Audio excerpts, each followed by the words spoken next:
What's up, Good Follow? It's your girl, Roz Goldenwoode, and we are coming to you from our LA studios. We're in LA today because we are in the home of our guest who last college season won the National Coach of the Year award, the Naismith, the WBCA, the AP, after a historic season, leading her UCLA Bruins to the first Final Four in program history and winning a Big Ten tournament title. So we have Coach Cori Close here. Thank you so much for letting me come with your amazing show. And I'm just impressed that you know where you are right now in the LA studio, since you are everywhere. I see you all around. So thanks for having me. I am on the move a lot. You are. Mostly just moving where this game is taking me. As I was getting ready for this interview, I was looking through all the different things about you, and I'm like, oh, look at my girl Cori. She's an influencer. So I happen to notice on social media you have a campaign, Car Rides with Cori. Yes. Yeah. And you actually asked your audience a really great question. And I was like, what a great way to start our interview off. So how did you choose joy and gratitude today, Cori? Honestly, I was out in my backyard, which I am almost every morning at 6 a.m. And I just, and literally just recounting all the things that I have to be thankful for and wrote them down in my journal. And I think gratitude and joy really are hand in hand. But if you don't choose them, usually negativity and comparison squelches it out. So it is truly a discipline. But when I think about, oh, I don't have time for this, or I need to move on, I'm like, okay, what are the ramifications of that? If I don't choose joy and gratitude and set my mind there, am I really willing to live with the ramifications of having comparison, greed, entitlement, self-absorption sneak in? Because that's what will happen if you don't choose something else. And so it really is self-preservation for me. And it's just the way I think you lead a life of contentment. Yeah. I like to focus a lot on the words gratitude. And I spend a lot of my morning even just like list making. Often mine sometimes also looks like prayer, but just organizing my day, and often starting with gratitude helps me realize, oh, these are the priorities in my day. And the rest of that's not as important. But a word you brought up was comparison, which I think is like so thick in our society with social media, all the things. What is that for you as a coach like? Well, what's interesting is, as you listed all the special things that happened this year and on the basketball court and that journey, I am, of course, incredibly humbled and very grateful for all of the things. But you know what it really taught me is it is shallow and short-lived. Because what also ended up happening in the middle of our NCAA tournament run, we are literally on our way to the Final Four, and I am having meetings with families about the next year's NIL package, which we had to do during that time. There was no choice, because if the rev share passed that Monday, which was the first day the judge could sign, it hasn't passed, still hasn't been signed. Right. But we had to have these contracts in place. And so here we are in the midst of all of this. And I realized, as soon as we were done with, first Final Four, all the championship, all the things. And of my 13 conversations with families, I would say 11 of them were probably disappointed. And they got big raises, really big raises. And I just thought to myself, okay. And then I'm also going into a contract negotiation. Myself. And I thought to myself, oh my goodness, here everybody's getting a big raise and they're still disappointed. Where does that come from? Yeah. And that comes from comparison. That comparison is truly the thief of all joy. And so as soon as I start judging anything, Coach Wooden used to talk about it, never compare yourself to the person on your right or on your left. Only compare yourself to you giving your own best effort. And then I started holding myself accountable to go like, well, I have to live by the same rules.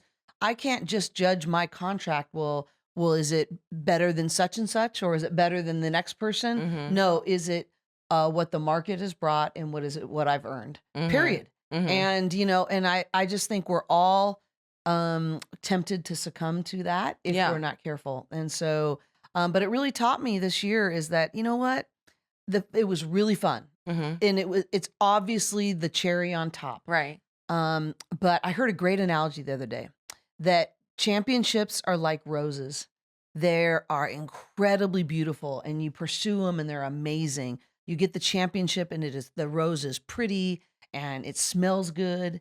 And 2 days later, it's brown and it stinks. And you know what? That's true. Dang. And I am just like, I am thankful, but the Final Four and the awards are a byproduct of the work and the process. Yeah. And that is truly where the value really still lies for me. Yeah. It also probably makes you think that there needs to be an evaluation of just the timeline, because for coaches and teams that are still playing at that point in April, you need to be focused on the game. Well, and not negotiating deals and contracts.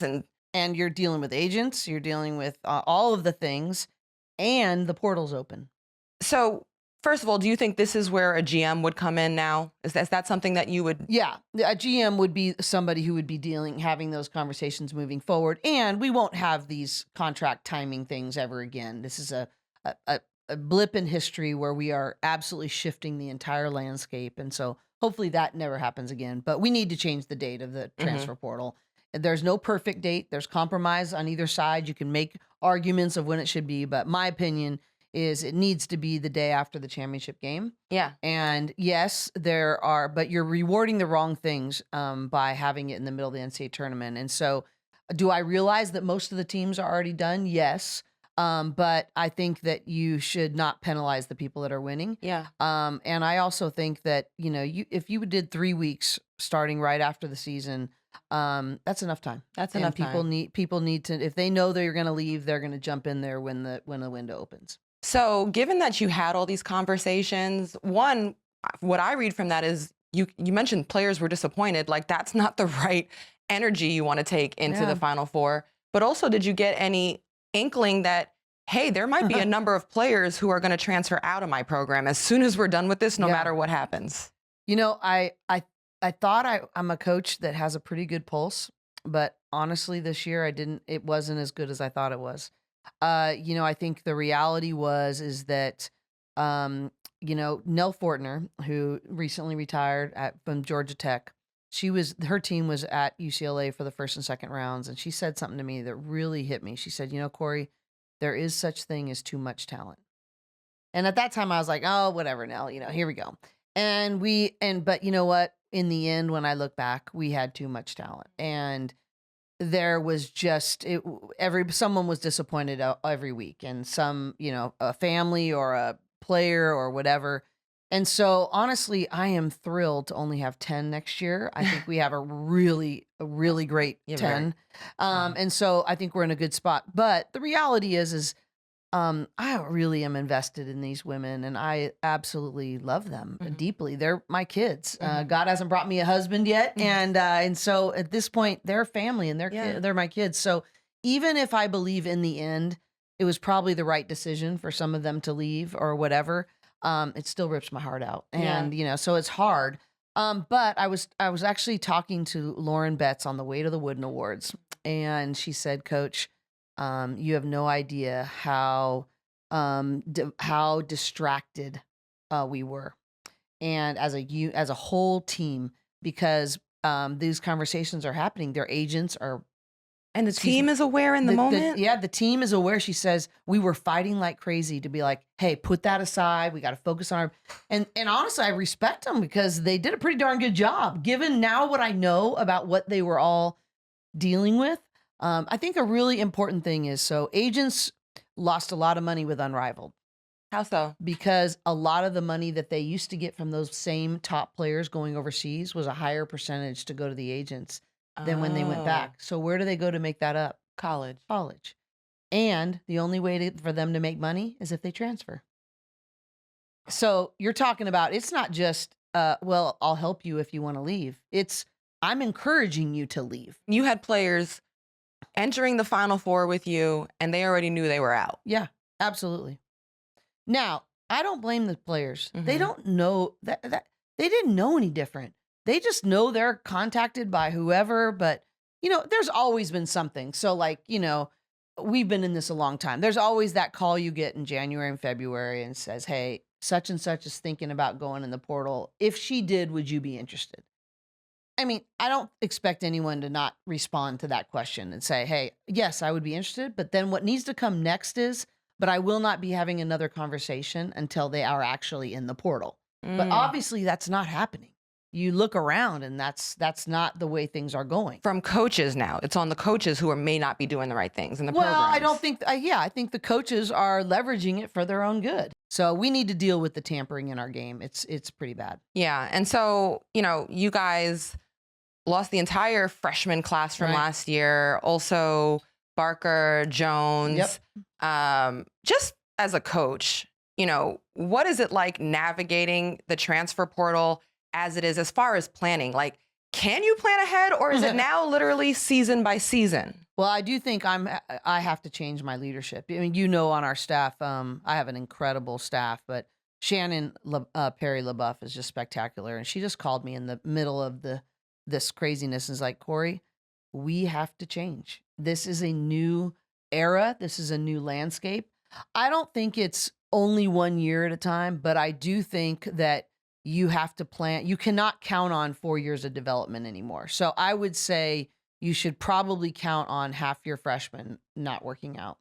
And then I think we're going to replace a really big class this year. And so I'm planning for probably, half and half, freshmen and transfers, which I sort of feel bad about because who's losing out on this is high school kids. That they are losing opportunities because because the reality is, there's a couple things. One is I think it's very possible they're going to grant a 5th year of eligibility for everybody. So it's almost like everyone's getting a COVID year again. Wow. And so if that happens, then that's one more class that is taking opportunities from freshmen coming in.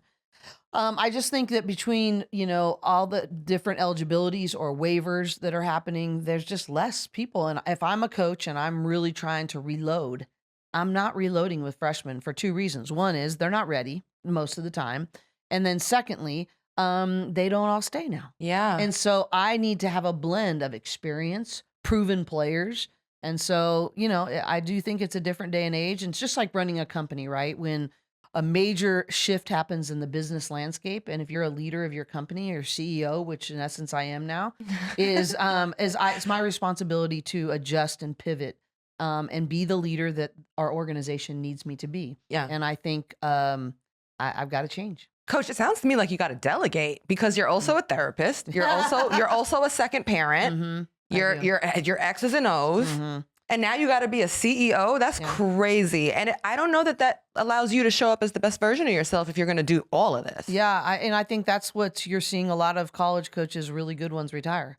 Tony Bennett, Jay Wright, all these people that are stepping down, Tara Vanderveer. I mean, you name it, so many really good coaches. And I'm not gonna lie. I'm waiting for the next couple of years to see if this pendulum comes back to a better centering point, because I want to show up as the best version of myself, and I owe it to the women and the staff that I lead that I do that. And if I can't do it in this new landscape, I will get out or I'll go coach in the WNBA.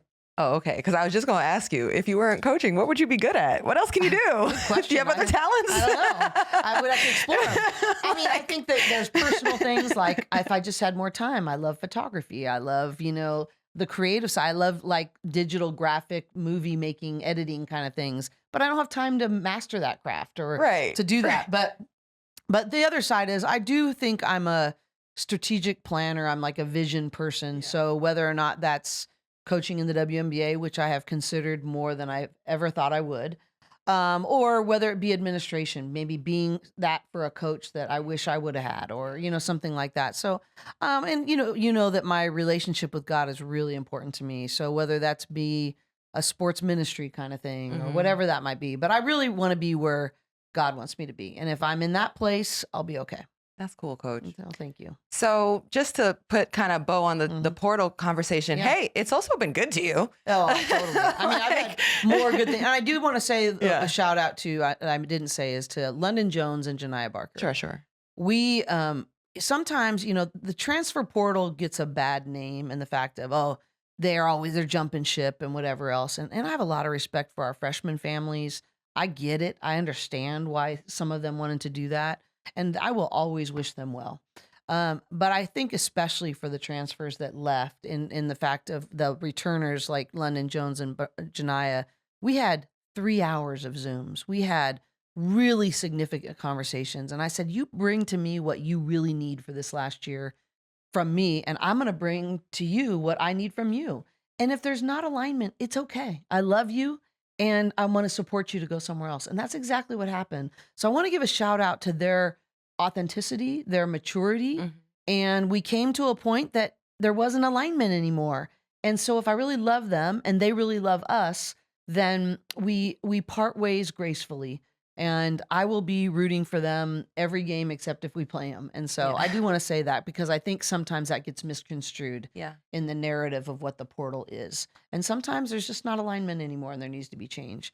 And I think that was a beautiful shout out, just to let people know that there are healthy dialogues and two-way streets happening. Totally. And it's not just individual actors on the coach's side and on the player side that are just like, I'm doing what's best for me. I'm glad to hear that y'all were able to discuss that. Yeah. My other point on the portal for you, though, is that you've had some real gold in it. Yeah. And so, like, obviously you bring in Lauren Betts in the transfer portal out of Stanford, but you won the Kneepkens sweepstakes. I won the Charlisse Lege-Walker sweepstakes.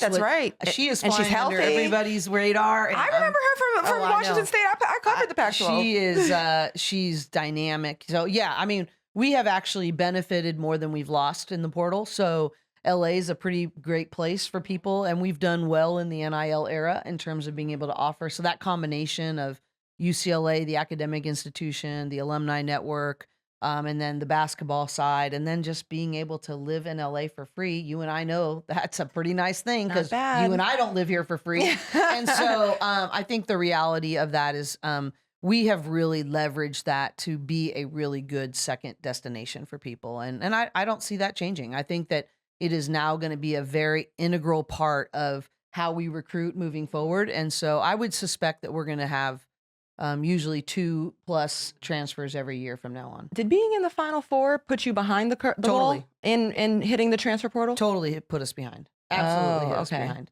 And, you know, part of it too is if we hadn't, so we couldn't promise anything to anybody because at that point we had 15 people accounted for. And so we ended up having plenty of space. But when Kneepkens went in, she called us. She wanted us to recruit her. And we just honestly told her, look, I would be surprised if we didn't have spots open. We saw some of it coming. But we couldn't go all in with Kneepkens because at that point we had all our spots filled. Interesting. So it was a really interesting dynamic. So this is a big win, though, getting Gianna Kneepkens. And she's big time. Big time, out of Utah, transfers over. So what's your vision for her? And not only her, she now will join Kiki Rice, and they're going to headline a really talented backcourt for your team. Yeah. You know, Kneepkens is, one of those few people that's a 50, 40, 90 player. You know, she's 50% from the floor, 40% plus from the 3-point line, 90% plus from the free throw line. That is rare air. And to add that, and then that was a big piece for us. And the reason I bring that up is that it's not about just adding talent. It's about fitting together talent pieces for a greater whole. And when you have a Lauren Betts, it's going to draw a double and triple team every time and force defenses into rotation. The more space you can create with great shooters, that just makes all the difference. So adding Kneepkens and then adding Charlisse Lege-Walker and her ability to stretch the floor. I mean, people are going to be really surprised by how well she's playing and shooting. It's pretty remarkable what the job she's gotten done this year. And so she's been really able to add to her toolbox. And so, what about Kiki? Kiki has, people keep talking about her. If they went and did their homework, she shot 38% from the 3-point line last year. The problem is she doesn't do it enough. That's our big thing is I told her I'm subbing her out automatically if she passes up a catch and shoot 3. She can do it. She just sees herself as a downhill driver more, but she's great. Kiki is, I guess I just didn't say her because she's already been here, but in terms of how she spaces the floor and what she does is, I just think that we have all the pieces. You got pieces. This is the most talented team. And you haven't even, mentioned, Tamia Gardner, Angela Dugalich, all the different people coming back. Sienna Betts, Amanda Muse, so we are not we're not going to have a big team, but we go 10 deep. I'm not going to get caught off guard by UCLA. No. I think you not only are you talented, you're incredibly veteran, and you've got some real experience coming back. I got one more player personnel question, just about the Bet sisters. So you have Sienna joining Lauren, who is the National Defensive Player of the Year, all the things. Projected #1 pick in the WNBA draft next year. All the things. This is more just about like, okay, you got sisters coming in. Like, are they similar? What are their personalities like? Like, what do you anticipate in coaching big sis and little sis on your team? And do they play at the same time together? Yeah, I think they will. I think they will play at the same time at certain points. I don't think it's, I think that they will have lots of opportunities to do that. But I think the biggest thing is they actually are as different as night and day. How so?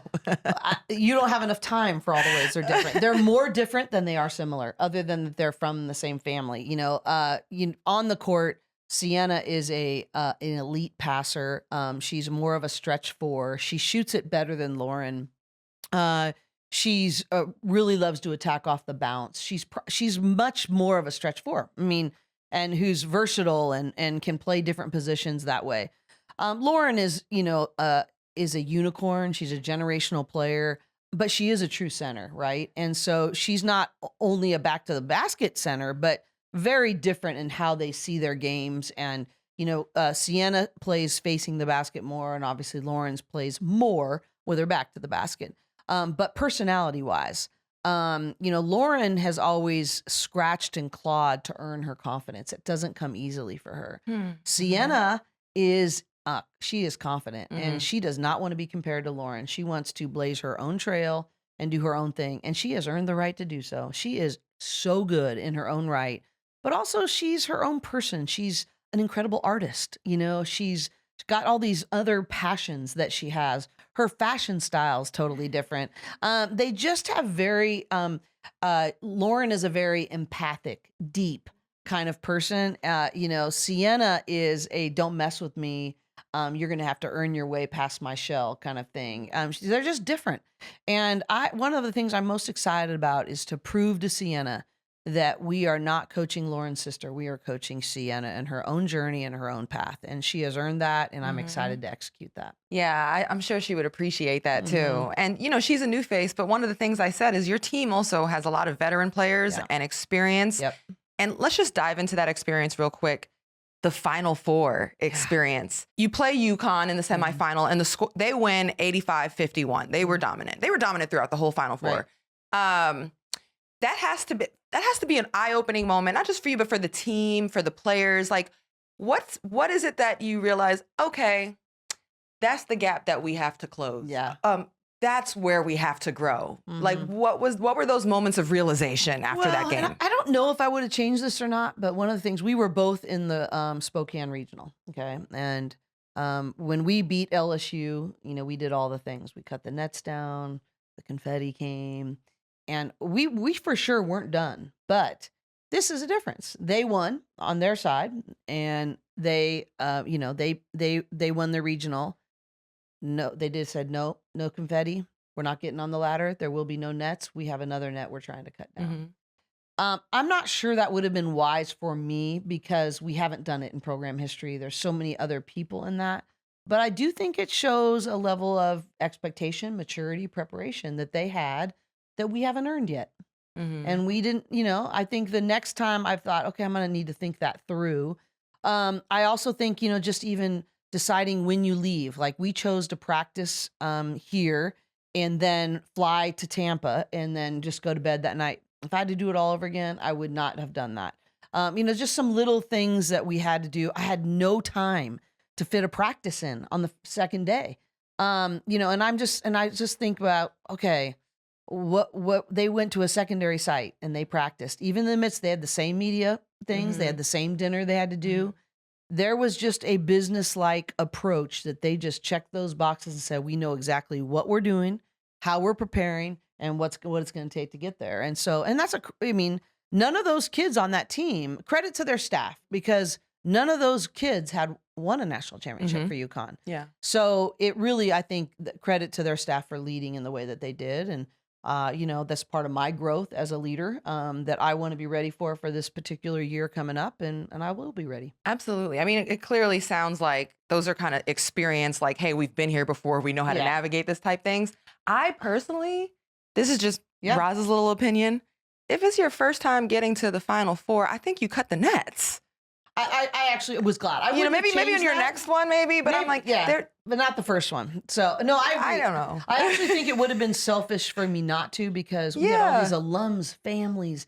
They wanted to share, donors, share that milestone with them. So I wouldn't have changed it. You might have cut the nets, still lost, and regretted that you didn't properly shine in that moment. I remember Mike Neighbors told me, he said, Cori, you never know whether or not you're going to be back here again. And you need to make sure you create every memory you possibly can. And I was like, okay, I may get some things wrong, but I'm going to make sure we get every memory. The court, the game itself. Yeah. What are the lessons or the takeaways you take from how the game kind of got away? Inches. I think you can say it. Every coach will say it. Every player will intellectually understand it.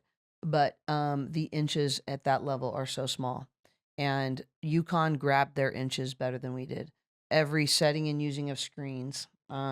Every time you have a mental error on the scouting report, when you're supposed to switch, what your drop coverage needs to be, when you need to. And they made less errors than we did. When I always say that every time there's a one-on-one battle, they're trying to not get hit by the screen. You're trying to run them through the screen. Who wins that battle?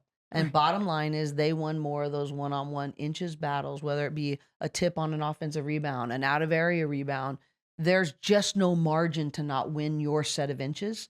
And I think our team was like, oh, that's what we mean. Like, we had enough talent, and we've said all year long, is that our talent would be our floor, but our character and our habits would be our ceiling. And we had pretty good ones, but they weren't Final Four good ones. And we got to go to another level if we want a different result. But I did want to touch on UCLA in the pros, in the WNBA. And I wanted to touch on, just to name a few. Yeah. Our girl, friend to the show, Mo Billings, Jordan Canada, Michaela Onyenwere, Rebecca Gardner, and Kennedy Burke. Now, the last two head coaches. Oh, yeah, we have coaches. Who are we shouting out? Noe, yeah. Natalie Nakase. Oh, yes, and Noah Quinn. Okay, tripping. Okay. UCLA, we see you. But I covered the New York Liberty. And so I'm particularly, just to narrow down on the two players that are on the Liberty, in Rebecca Gardner and Kennedy Burke. Maybe what did you see in them as players when you were coaching them at UCLA that might have indicated they have careers of resilience? Totally. Kennedy Burke is just, I've known she's had a pro body since I saw her freshman year of high school. She's just 6'3", but she has 6'6" wingspan. She's versatile. She's just a phenomenal defender, all the things. But what was so cool to me is to watch her grow in her toughness, to watch her grow in how all the different ways she can impact the game, and sort of the character and habits I was just talking about. A lot of people have pro bodies, but not a lot of them choose the habits, that it really takes to have sustained excellence in the league. So she really built on her talent base and then added her discipline and to it, to lead to where she is. I love the record they set the other night with the threes. 19 threes. Yeah, and to see Kennedy be a part of that. She had a huge game. Huge game, and that was not in her bag, her freshman and sophomore, junior year even of college. She has worked at that and developed that. And so that, to me, is her resilience, right? Because she worked and worked until she could say, oh, no, that's who I am.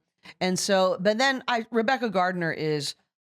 she just inspires me. When you know her background, and both of those kids are Southern California kids, and the amazing families and stories, and that it's just, they inspire me. But Rebecca specifically, to have the way that she goes overseas for 10 years, then comes back and gets her shot and makes the all-rookie team, wins a WNBA championship with the Chicago Sky, is still then ruptures her Achilles, and now is coming back and playing really well and being a great, I think she's going to be such a pivotal piece for them. I think she's just so smart. She's totally selfless. She understands, like, okay, this game, I'm needed here. This way, I'm needed here. and she's just going to execute whatever the team needs to create winning plays. And so I think she's just a great fit for that particular team. But, you know, how many players would wait 10 years and keep working on their game and then rupture their Achilles and then come back again? And I just think, you know, I do a thing on the 23rd of every December where I have any alumni in town over to my house for a Christmas party. And Rebecca and Rayma Gardner always come, and they are just so sweet. But I every time they come in, I get choked up because Rebecca also was on the first. Rebecca and Rayma were on the first team that I coached at UCLA, and so to see not only their conquering spirits in both of their own ways, but then to be able to see just their success and their loyalty, they have a special place in my heart. That's beautiful, Coach. You know what that is also? Legacy. Yeah. That's the legacy. Well, we really want to do something that, you know, I do believe that the only two things that stay with you for the rest of your life from these 4 years is not rings, is not banners, is not even WNBA, you know, contracts. It is who you become and who you impact. And so my legacy is I want to know that they feel wonderful about who they've become and who they're impacting with their lives, because that will lead them to meaningful, purposeful, contented lives. And that's what in the two people that you mentioned in Kennedy Burke and Rebecca Gardner, I'm watching them live that out. And so that is the most meaningful part to me. Coach, I think that's a great way to finish the interview. It's been an incredible conversation, and I truly appreciate your transparency and just honesty through it. And you really are a great leader in this game. So thank you so much. It is a privilege, and thank you for our history. Thank you for your kindness to me. And thank you for the stories that you're telling and the way that you're shining a light on our game. You're making a difference. Thanks, Coach.